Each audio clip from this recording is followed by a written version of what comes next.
இப்போ டிஎம்கேல ஒரு சிறு பிளவு அல்லது ஏதேனும் ஒரு பெரிய தலைவருடைய ஒரு இழப்பு என்பது ஏற்படக்கூடிய வாய்ப்பு இருக்குது. ஒரு மிகப்பெரிய ஆளுமை அவரை கட்சி இழக்க போகிறது, அவங்களுக்கு மரணம் சம்பவம்.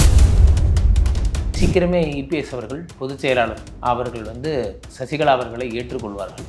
புதிய கட்சி உருவாவதற்கான 99% வாய்ப்புகள் இருக்குது அதிமுகவில். பெண்ணுடைய அம்பாலோட சப்போர்ட் இல்லாமல் இந்த ஜீரோக்கள் தொடரத்தான் செய்யும். நான் தான் சொன்னேன் அதிமுக ஜீரோ. எல்லாரும் உலக நாடுகள்லேருந்து ஃபோன் பண்ணி திட்டினாங்க, ஜீரோன்னு எப்படிங்க சொல்லுவீங்க? அவ்வளோதாங்க, வாய்ப்பு கிடையாது. சீமானவர்களோட சேர்ந்து பணிபுரிகிறது அவருக்கு மிகப்பெரிய மாற்றத்தை கொடுக்கும். இளைஞர்கள் இப்போ விஜய் ரொம்ப நம்புகிறாங்க. அவருடைய ஜாதகத்தை நானே பார்த்துருக்கேன். 3 கிரகங்கள் ஆட்சியாக இருக்கும் வருது. ஓகே, இதனுடைய எண்டு தான் பார்க்கும்போது அவங்களுக்கு தெரியாமல் அந்தரங்க வாழ்க்கை வீடியோ எடுக்கிறது. நம்மள மேலே எனக்கு ஒரு பெரிய ஒரு வருத்தம் இருக்குது. இந்த வார் ரூமு, இந்த டார்க் ரூமு, இதெல்லாம் ஆரம்பித்து வரை அவர் தான். தன்வினை தன்னை சுடும், ஓட்டப்பம் வீட்டை சுடும், அது தவறு. ஸோ அண்ணாமலை அவர்களுடைய எதிர்காலம் என்பது அவருடைய இபிஎஸோடைய எதிர்காலம் மாதிரி தான், அடக்கி வாசித்தல். நான் மட்டும்தான் மகரிஷி பிரம்மஸ்ரீ ராம்ஜி பரமஹம்ச சுவாமிகள், இதெல்லாம் ஒரு பில்டப்புக்கு போட்டது கிடையாது. உண்மையிலே சன்னியாச வாழ்க்கை தான் வாழ போகிறோம். கூடிய சீக்கிரமே அதை அறிவிக்க போகிறேன். அது எப்படின்னா, சீக்கிரமே ஒரு பிரம்மாண்ட சாம்ராஜ்யம் ஒன்று உருவாக போகிறது. அதுக்காக தான் இது சிம்பல்.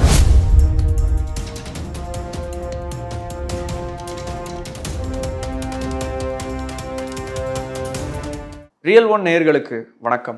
இன்றைய நேர்காணலுக்காக நம்முடன் இணைகிறார் பிரம்மஸ்ரீ ராம்ஜி சுவாமிகள் அவர்கள். வணக்கம்.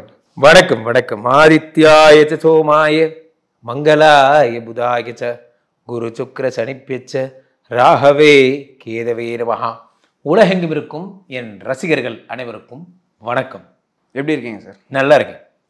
இப்போ நடக்கிற அரசியல் நிகழ்வுகள் எல்லாம் நீங்கள் முன்கூட்டியே அறிந்தவர். ஸோ இப்போ அரசியல் எப்படி இருக்குது? வருங்கால அரசியல் நிகழ்வுகள் என்னெல்லாம் நடக்கும்? இப்போது நான் ஒரு காலத்தில் பார்த்தீங்கன்னா 2022 நினைக்கிறேன், ஒரு புகழ்பெற்ற ஒரு இதில் சொல்லியிருந்தேன், சசிகலா அவர்கள் மீண்டும் இணைவார்கள், அவர்கள் தலைமையில் ஓபிஎஸ் இபிஎஸ் 2 பேரும் இணைந்து அவர்கள் தலைமையை ஏற்பார்கள். இப்போ யாரெல்லாம் சிரித்தாங்க. இபிஎஸ் அவர்கள் ஜாதகம் ரொம்ப மோசமாக இருக்குது, அவரோட சேர்ந்து எல்லாரும் காலி இபிஎஸ் அவர்கள் அப்படின்னு சொல்லும்போது எல்லாரும் சிரித்தாங்க. அது ஆக்சுவலாக ஜாதகம் என்ன சொல்லுதோ அதுதான் நம்ம சொல்கிறோமே தவிர, இந்த தலைவருக்கு சப்போர்ட் அந்த தலைவருக்கு நாட் சப்போர்ட்லாம் ஒன்றும் கிடையாது.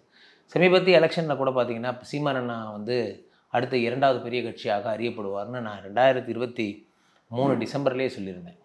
ஒரு நேர்காணலில் சொல்லியிருந்தேன், புத்தாண்டு பலன்களில் ஒரு சேட்டலைட் டிவிலையும் சொல்லியிருந்தேன். அது பார்த்திங்கன்னா எல்லோரும் சொன்னாங்க. கைலாசா திறக்கப்படும்னு நான் சொல்லியிருந்தேன் 2023 டிசம்பரில், நித்யானந்தர் அறிவிப்பார்னு. அப்போது இதெல்லாம் எப்படி சொல்கிறோன்னா, நம்ம இன்ட்யூஷனை பேஸ் பண்ணி சொல்கிறோம். விஜய் அவர்கள் அரசியலுக்கே வரமாட்டாங்கன்னாங்க.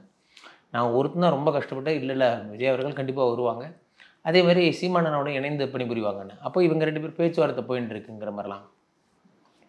அடுத்ததாக பார்த்திங்கன்னா பெரிய விஷயங்கள் என்ன அப்படின்னா, இப்போ நான் சொல்கிற அரசியல் நிகழ்வு என்ன அப்படின்னா, சீக்கிரமே உதயநிதி ஸ்டாலின் அவர்கள் துணை முதல்வராக அறிவிக்கப்படுவார். ஓகே, அடுத்த மாதம் அதிகபட்சம் அடுத்த மாதமே ஆகஸ்ட்டுக்குள் அறிவிக்கப்படுவார் அல்லது அந்த மாதிரி. அவருக்கு அந்த மாதிரி யோகம் இருக்குது. அவங்க ஜாதகத்தை பார்க்கும்போது உதயநிதி அவர்கள் ஜாதகம் சீக்கிரமே அவர் துணை முதல்வராக அறிவிக்கப்படுவார். ஸோ அதுக்கப்புறமும் வாய்ப்புகள் அதிகம். அது நம்ம நடக்கும்போது பேசலாம். விஜயகாந்த் அவர்கள் இறக்கும்போது ஒரு நடிகர் அவர்கள் இறந்துவாங்க நான் சொல்லியிருந்தேன். இளையராஜா பொண்ணு பவதாரணி இறக்கும்போது இசைக்கலைஞர்களுக்கு பீட கல்லீரல் சம்மந்தப்பட்ட நோய்களால் இறப்பார்கள்னு சொல்லியிருந்தேன். இந்த மாதிரிலாம் நிறையா அச்சீவ்மெண்ட்ஸ் பண்ணியிருக்கேன். இது அச்சீவ்மெண்ட்ஸ் அப்படிங்கிறத தாண்டி ஒருத்தருக்கு இறப்ப சொல்கிறது ஒரு அச்சீவ்மெண்ட்டாக அப்படி. ஜோதிடருடைய வேலை என்னென்னா, நோய் நாடி நோய் முதல் நாடி அது நிற்கும் வாய் நாடி வாய்ப்பு செயல்பாங்க. இந்த மாதிரி நான் ஒரு டாக்டர், நீங்கள் வரீங்கன்னா உங்களுக்குடைய ப்ராப்ளமை ஃபஸ்ட்டே நம்ம ஐடென்டிஃபை பண்ணி சொல்கிறோம். நம்ம சொல்கிறதெல்லாம் நீங்கள் கேட்குறீங்கன்னா சீக்கிரம் சரியாகும், அல்லது அதர்வைஸ் கர்மாவை அனுபவிச்சு தான் ஆகணும். அவ்வகையில் எதிர்கால அரசியல் என்ன அப்படின்னு பார்த்தீங்கன்னா, எதிர்காலத்திலே டிஎம்கே அசைக்க முடியாத சக்தியாக இருக்கும். ஏன்னா இப்போ டிஎம்கேல ஒரு சிறு பிளவு அல்லது ஏதேனும் ஒரு பெரிய தலைவருடைய ஒரு இழப்பு என்பது ஏற்படக்கூடிய வாய்ப்பு இருக்குது டிஎம்கேல. ஏன்னா டிஎம்கேக்கு 7ஆம் இடத்துல, ராகுக்கு 7ஆம் இடத்துல இப்போ சூரியன் சிம்மம் இருக்கார். அது எப்படிப்பட்ட அமைப்பை கொடுக்கும் அப்படின்னா, ஒரு மிகப்பெரிய ஆளுமை அவரை கட்சி இழக்க போகிறது. அவங்களுக்கு ஒரு மரணம் சம்பவிக்கும், அதர்வைஸ் அவர்களை இழந்துருவாங்க. அந்த மாதிரி நோய் இழக்கிறது மாதிரி அவங்களுடைய இழப்பு ஏற்படும். அந்த இடத்த நிரப்புறதுக்கு இன்னொருத்தர் வருவார். அந்த மாதிரி மாற்றங்கள். ஸோ டிஎம்கேல நடக்கக்கூடிய விஷயம் இதுதான். அடுத்ததாக டிஎம்கேல பிளவு அப்படிங்கிறதுலாம் ஒன்றும் கிடையாது, அது என்றும் இருந்ததும் இல்லை. அடுத்ததாக அதிமுகன்னு பார்க்கும்போது நான் ஆஸ் யூஷுவல் நான் சொன்னது தான், சீக்கிரமே இபிஎஸ் அவர்கள் பொதுச் செயலாளர் அவர்கள் வந்து சசிகலா அவர்களை ஏற்றுக்கொள்வார்கள். புதிய கட்சி உருவாவதற்கான 99% வாய்ப்புகள் இருக்குது அதிமுகவில். ஓகே. ஒரு பெண்ணுடைய தலைமையை ஏற்று, இப்போ சூரிய சந்திரர்கள் மாதிரி, சூரியகுலம் ரகு சந்திரகுலம்னு சொல்லுவாங்க. இந்த மாதிரி டிஎம்கே வந்து பார்த்தீங்கன்னா சூரியகுலம், Red Giant movie, red Sun Pictures பார்த்தீங்கன்னா ரெட்டு கலர் ஓரியன்டாக இருக்கும். இது எல்லாமே சூரியனை சார்ந்த, அது பார்த்தீங்கன்னா அந்த சூரியன் உதய சூரியன் அவங்க அந்த லோகோ வச்சதே தெரிஞ்சு வச்சாங்களா தெரியாமல் வச்சாங்களா, ஆனால் வந்து கரெக்டாக அந்த சூரியனை டச் பண்ணி வச்சுட்டாங்க. அடுத்ததாக அதிமுக பார்த்திங்கன்னா இந்த இரட்டை இலை அப்படிங்கிறது வந்து இந்த சந்திரனை குறிப்பது. இந்த சந்திரனால பெண் வராமல் அங்கே நடக்கவே நடக்காது. ஒரு காலத்தில் அம்மா வந்து இதாக இருந்தாங்க, சின்னம்மாலாம் இருந்தாங்க, அவங்களாம் வந்து அந்த அம்பாளுடைய சுரூபமாக இருந்தார்கள். அப்புறம் இவங்க அதை மிஸ் பண்ணது தான் இவங்களுடைய பெரிய இழப்பு. அம்மா இறந்தது வந்து ஒரு பெரிய என்ன சொல்கிறது, எதிர்ப்பு சக்தி, நோய், ஹீமோகுளோபினே போன மாதிரி. அடுத்து சின்னம்மாவை இழந்தது மிகப்பெரிய தவறு. இதை நான் ரொம்ப வருஷமாக சொல்லிகிட்டு இருக்கேன். இவங்க திரும்ப வர்ற நாள் நல்ல நாள். இப்போ எடப்பாடி அவர்கள் ஜாதகம் பார்த்த வரைக்கும் இவர்கள் மீண்டும், நான் தான் சொன்னேன் அதிமுக 0. எல்லோரும் உலக நாடுகள்லேருந்து ஃபோன் பண்ணி திட்டினாங்க, 0ன்னு எப்படிங்க சொல்லுவீங்கன்னு. அவ்வளோதாங்க, வாய்ப்பு கிடையாது. அதிமுகவில் பெண்ணுடைய அம்பாலோட சப்போர்ட் இல்லாமல் இந்த 0க்கள் தொடரத்தான் செய்யும். தேர்தல் முடிவுகள் வந்து அது என்ன தேர்தல் வேணால் சொல்லலாம், நீங்கள் 10 தேர்தல் அப்படிலாம் நீங்கள் சொல்கிறீங்க அரசியலில். நான் அரசியலுக்குள்ளே வரல. அது ஏன் அப்படி அவருக்கு நடக்குதுன்னா அது அவருடைய தவறு இல்லை. அவருக்கு வந்து நடக்கக்கூடிய அந்த அம்பாலோட சப்போர்ட், பெண்கிறத அவர் ஏற்றுக்கிட்டு தான் ஆகணும். இந்த பெண் இல்லைன்னா இன்னொரு பெண், அம்மா இல்லை இப்போ சின்னம்மாவை ஏற்றுக்கிட்டு தான் ஆகணும். இது வந்து அந்த கட்சியினுடைய நியமனம். ஸோ அப்போ அவர் ஏற்றுக்கும் பட்சத்தில் அதிமுக பிழைக்கும். அதர்வைஸ் மீண்டும் இது 4, 5, 7, 8 உடையிடும். அப்போ பாஜக கூட்டணியோட சேர்ந்தாதான் அவங்க ஜெயிப்பாங்கன்னு சொல்கிறாங்களே, அது தவறுங்களா சார்? மிக மோசமான ஒரு முடிவே அதனால தானே ஏற்பட்டது.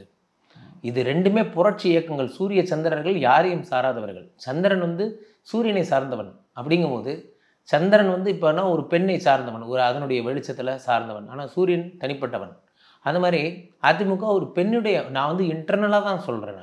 நான் இவர்களுக்கு ஆன்மீகத்துக்கு இப்போ வந்து புதிய திராவிட கொள்கை அப்படிங்கிறதுலாம் ஒன்றும் கிடையாது. திராவிடர் கொள்கை என்பது அண்ணா அவர்கள், பெரியார் அவர்கள் அந்த மாதிரி வழிமொழிந்த ஒரு சித்தாந்தத்துக்கு எதிராக போகும்போது தான் நமக்கு என்ன ஆகுதுன்னா முரண்பாடுகள் ஏற்படுகிறது. இவர்கள் நிரந்தர பொதுச்சாளர் பதவியிலிருந்து ஜெயலலிதா பெயரை எடுத்து தான் அவங்க பண்ண தப்பு. அதுக்கு பதிலாக அவங்களுக்கு ஏதாவது ஒரு பதவி மாதிரி கொடுத்துருந்துருக்கலாம்.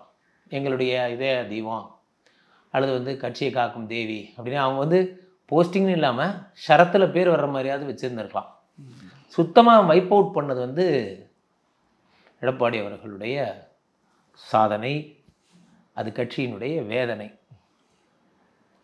அதனால் இப்போ அந்த கட்சிக்காரர்களே வந்து இப்போ பார்த்திங்கன்னா இந்த ஓட்டெல்லாம் வந்து பாமகவுக்கு போச்சு, இந்த ஓட்டெல்லாம் திமுகவுக்கு போச்சு, இந்த ஓட்டெல்லாம் வந்து இப்போ டிஎம்கே வந்து 69% எடுத்தாங்க இடைத்தேர்தலில்.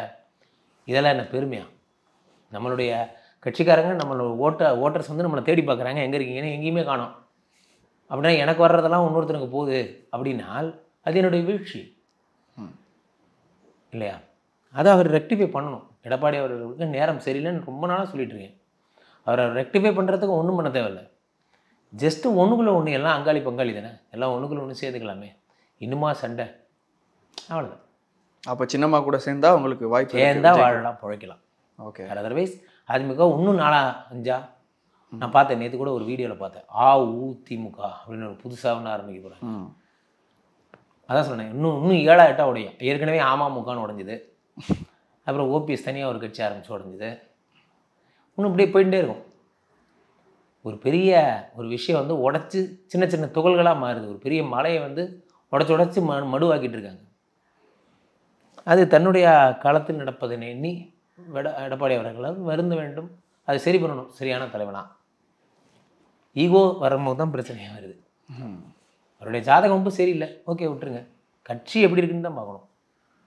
அதனால் இது அதிமுகவின் எதிர்காலம் இருண்ட காலமாக மாறுவதும் ஒளிமயமான எதிர்காலமாக மாறுவதும் எடப்பாடி அவர்கள் எடுக்கும் முடிவில் இருக்கிறது. சின்னம்மா அவர்களை சேர்த்து கொண்டால் ஒளிமயமான எதிர்காலம், அல்லது மீண்டும் இருண்ட காலம். நான் தைரியமாக சொல்லுவேன். இன்னொரு வாஷ் அவுட் எதிர்பார்க்கலாம் இப்போ? கண்டிப்பாக இவரே வாஷ் அவுட் ஆயிடுவார். ஓகே, இப்போ உங்கள் நண்பர் நித்யானந்த் அவர்கள் வந்து கைலாசம் திறந்தார், உங்களை கூப்பிட்டாங்களா? அதான் வருத்தம், என்னை கூப்பிடல. சீக்கிரமே அழைப்பாருன்னு நினைக்கிறேன். ஏன் அது ஆரம்பிக்கும் போது நிறையா விருதுகள்லாம் அவர்கிட்ட கைலாச விருதுகள்லாம் வாங்கும்போது சொல்லியிருந்தாங்க, கைலாசம் ஆரம்பிச்சிடணும் கூப்பிடுறோன்னு. ஆனால் ஒன்றும் அழைப்பு வரலை. அவர் பிஸியாக இருக்காருன்னு நினைக்கிறேன். அப்படி அழைத்தால் சொல்ல வேண்டியது தான். நடுவில் கொஞ்ச நாட்களாக நீங்கள் காணாமல் போயிட்டீங்க. நடிகர்கள் கம்பேக் கொடுப்பாங்க கேள்விப்பட்டிருக்கோம், ஜோதிடர் கம்பேக் கொடுக்குறீங்க. இது என்ன ஒரு காரணமாக இதை பார்க்கலாம்? நிறைய மக்கள் பணிகள் செய்யும் ஒரே ஜோதிடர் நான் தான். நாங்கள் வந்து பார்த்திங்கன்னா அனாதி பிரேத சம்ஸ்காரம்னு சொல்லிட்டு கருணை உள்ளங்கள்னு ஒரு டீமோடு சேர்ந்து ஒரு நாளைக்கு ஆதரவற்ற அனாதை உடல்களை, பிணங்கள்னு சொல்லக்கூடாது, உடல்களை அடக்கம் செய்கிறோம். அதுக்குரிய தகுந்த மரியாதை கொடுத்து அதுக்கு மாலை மரியாதைலாம் பண்ணி அவர்களை வந்து அடக்கம் பண்ணுறோம். So I am spending most of the time in சுடுகாடு. ஆல் சுடுகாடு வெட்டியான்னு சொல்லி நோ மீ. அதுக்கப்புறம் ஏரியா மக்கள் எல்லாத்தையும் பார்த்திங்கன்னா சென்னையில் பீச்சில் எடுத்துக்கிட்டிங்கன்னா அங்கேருந்து எல்லா ஏரியாவுக்கும் நான் வெறும் ஜாதகம் பார்க்குற காசு வச்சு தான் சேலஞ்சிங்காக சொல்கிறேன். நீங்கள் எங்கே வேணால் போய் பாருங்கள். ராம்ஜி சார்னா அன்னதானம்பாங்க. அன்னதானம் பண்ணுறதுல எனக்கு ஒரு பைத்தியம். இப்படி அன்னதானம் பண்ணியும் பிரேத சம்ஸ்காரம் பண்ணி இதெல்லாம் பண்ணி அந்த ப்ராப்பர் டைமுக்கு சாப்பிடல சார். அது ஒன்று தான், இது வேறு ஒன்றுமே இல்லை. அந்த நேரத்துக்கு சாப்பிடலை.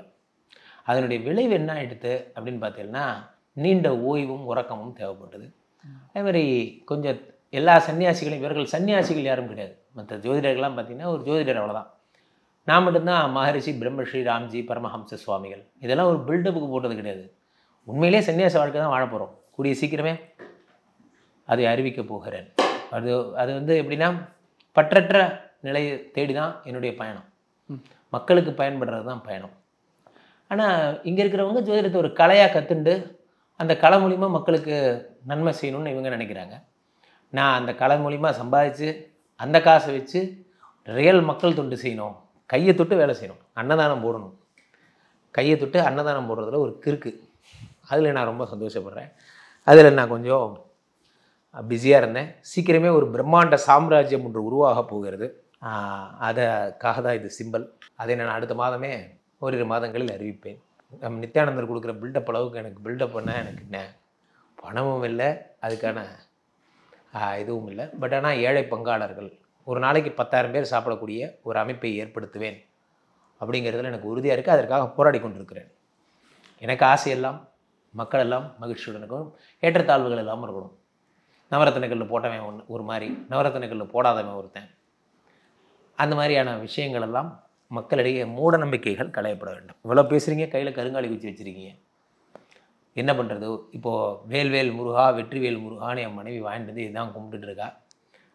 ஸோ சீக்கிரமே நீங்களும் வேண்டிக்கோங்க. அந்த பெரிய அமைப்பு அண்ணாலயா மாதிரி ஒன்று பண்ண போகிறேன், எல்லோரும் சாப்பிட்றதுக்கான அமைப்பு. அது வெற்றி பெறணும்னு வேண்டிக்கிறேன். உங்கள் நண்பர் நித்யானந்தா அவர்கள் கைலாசம் திறந்த மாதிரி நீங்கள் ஏதாவது புதுசாக ஏதாவது பண்ண வாய்ப்பு இருக்கா? வைகுண்டம் அது மாதிரி திறக்க நிச்சயம் வாய்ப்பு இருக்குது. நான் ப்ராப்பராக அறிவிக்கிறேன். உங்கள் நேரத்தை ஒதுக்கி பல்வேறு கருத்துக்களை பகிர்ந்தமைக்கு ரியல் ஒன் சார்பாக மிக்க நன்றி. நன்றி.